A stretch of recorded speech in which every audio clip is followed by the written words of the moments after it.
Hi everyone. I hope that all of you had a very happy Thanksgiving. So this month we're going to be learning about homes because we're going into the month of December soon.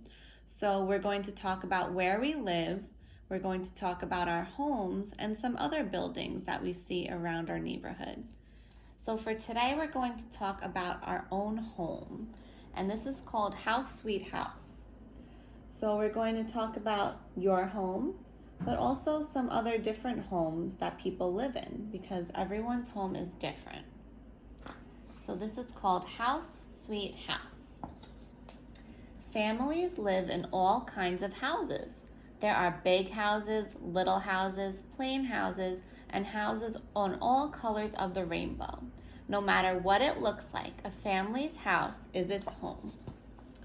So I want you to think about your house right now. What is your house like?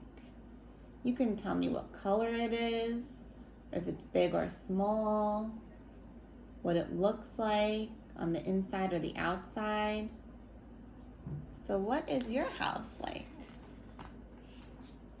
Some houses are built for just one family, and other buildings contain homes for many people. In the city, many families live in one tall apartment building. In a small town, families often live in separate houses with their neighborhood close by. So let's see. What kind of house do you live in? Do you live in a house like this, or do you live in a house in a building? So my house is inside a building. What about yours? In the country, a family living in a farmhouse might be the only family for miles around. And this is a farmhouse on a farm. Houses come in different shapes. Some are square, some are round, and some shapes are a surprise. What shape does this look like? That looks like a triangle. So this is an A-frame house. It has a long sloped roof that goes all the way to the ground. A-frames are often built in snowy areas because the snow slides right off. So think about your house. What shape is your house?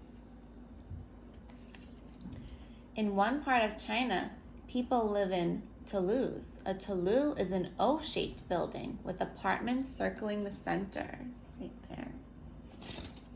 And some houses on the edge of the desert are shaped like beehives with people living inside. People sometimes build houses of whatever they find close at hand. In rocky places, people gather up stones, stack them on top of each other, and make sturdy houses that last a long time. So this house is made of stone. In dry places, people mix together mud and straw, shape it into walls, and build houses from the earth. And on tropical islands, people turn palm trees into cool leafy houses that let the leaves blow by. So think about your house. What is your house made of? Maybe bricks or wood or stone. People build houses almost anywhere, near the water, under the ground, and up in treetops. People along rivers build their houses on stilts to keep their families high and dry. Some people live underground in houses that are hidden from sight, and other people build houses high up in the treetops to stay safe from wild animals. Most houses stay in one place, but some houses can travel along wherever a family goes.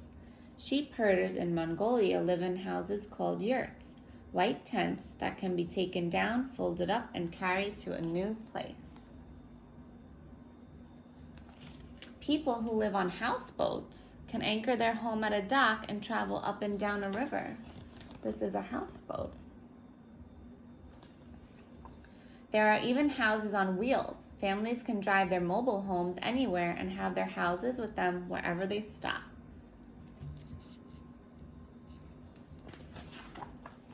Long ago in America, houses looked very different from the kinds of houses we live in today. Native Americans built houses that fit their way of life. Those who traveled the Great Plains lived lived in teepees that they could move with them when they hunted buffalo. So this is called a teepee. Some Native Americans built dome-shaped dwellings out of grass, and settlers who came from America built log cabins in the woods. They cut down trees and logs and stacked them up to make warm wooden houses. Some houses are famous all over the world because important people live there. This is the White House in Washington, D.C. Does anyone know who lives in the White House? That's the home of the President of the United States. And here is Buckingham Palace in London, is the home of the King or Queen of England. Visitors come to watch the changing of the guard. And down here is the Forbidden City in Beijing, China, and it's now a museum. Long ago, it was the palace of the Chinese emperors. Houses give people protection, comfort, and warmth. A tent in the Sahara Desert has sides that can roll up to catch a breeze or roll down when there's a sandstorm. In the freezing weather of the Arctic, an igloo made of snow can become a temporary home for hunters and travelers. There's an igloo. We talked about that for letter I. And a house with a burning fireplace can make a family feel cozy and comfortable. Houses are places to eat, sleep, work, and play. Kitchens are busy places in homes all over the world. Families make everything from burritos to barbecue. Everyone has a chore to do around the house. It might be sweeping the steps, feeding the chickens, or doing the dishes. At night, a house is where you snuggle up, fall asleep, and have sweet dreams. There are all kinds of houses, and there are all kinds of families. Families are what make a house a home. Where do you live, and what is special about your house? So that's going to be our activity for today. So I want you to draw a picture of your house. And I want to see what kind of windows you have and your doors, what color is your house. You can add lots of details to your house, and then you can tell me about your house, and you can show me your picture. What is special about your house?